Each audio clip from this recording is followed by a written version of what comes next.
തുടങ്ങുന്നതിന് മുന്നേ എന്താണ് താങ്കൾക്ക് നമ്മളെക്കുറിച്ചോ അല്ലെങ്കിൽ ഈ ഒരു സാഹചര്യത്തെക്കുറിച്ച് ആദ്യമേ ആമുഖമായിട്ട് പറയാനുള്ളത്?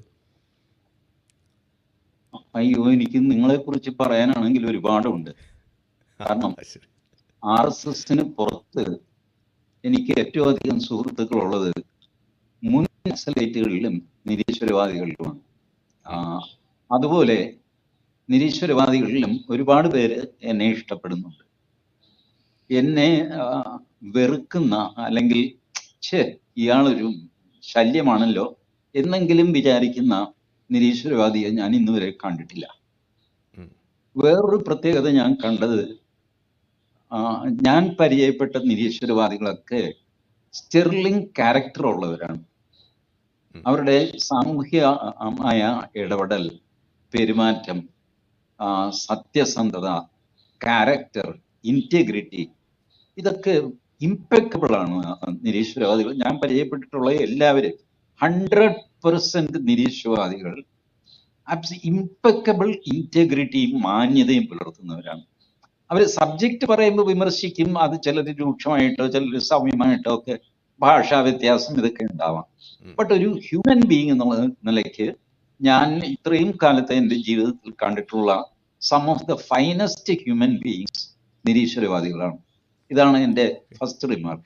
ഞാൻ ഇതുപോലത്തെ നിരീശ്വരവാദികളുമായിട്ട് കൂട്ടുകൂടാനുള്ള കാരണവും അതാണ്. അങ്ങനെ എനിക്ക് അടുപ്പമുള്ള നിരീശ്വരവാദികളുടെ സ്വഭാവമാണ് ഞാൻ പറഞ്ഞത്.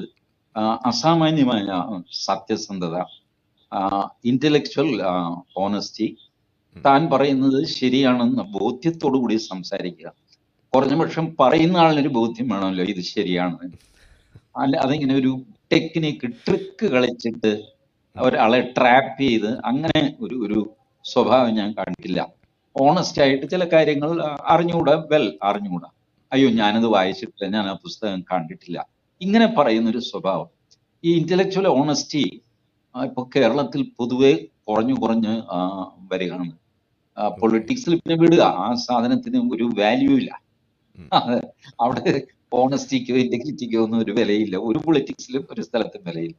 ബട്ട് അതർവൈസ് ഇപ്പൊ ലിറ്ററേച്ചർ, കവിത, സാമൂഹ്യ വിമർശനം, അതിൽ എല്ലായിടത്തും ഒരു ഇന്റലക്ച്വൽ ഇന്റഗ്രിറ്റി കാണുന്നുണ്ട്.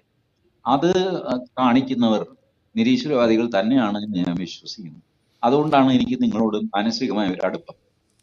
ഈ പ്രത്യേകത ഇല്ലാതെ ഒരുമാതിരി മുസ്ലിം സ്വഭാവത്തിലേക്ക് പോവുക എന്ന് പറയുന്നത് എനിക്ക് ചിന്തിക്കാൻ പോലും പറ്റുന്നില്ല. We have been accepting criticism. What is wrong with that? കുറച്ചു പേര് നിരീശ്വരവാദിയായി ആയിക്കോട്ടെ എന്ന്. വലിയ പ്രശസ്ത നിരീശ്വരവാദികളെയൊക്കെ സഹിച്ച സമാജമാണിത്. എന്തുകൊണ്ടൊരു ആരിഫ് ഹുസൈനോ രവീന്ദ്രനെയോ സഹിച്ചുകൂടാ? എന്താ ഇത്ര വലിയ പ്രയാസം? അപ്പൊ അത് പേര് തന്നെ എടുത്ത് പറയണം. അല്ല, നിങ്ങളാണ് ഇപ്പൊ അറിയപ്പെടുന്ന നിരീശ്വരവാദികൾ, അറ്റ്ലീസ്റ്റ് സോഷ്യൽ മീഡിയയിൽ. ഇതിലും വലുത് അളയിലുണ്ടോ എന്ന് എനിക്ക് അറിഞ്ഞുകൂടാ. പുറമേ കാണുന്നത്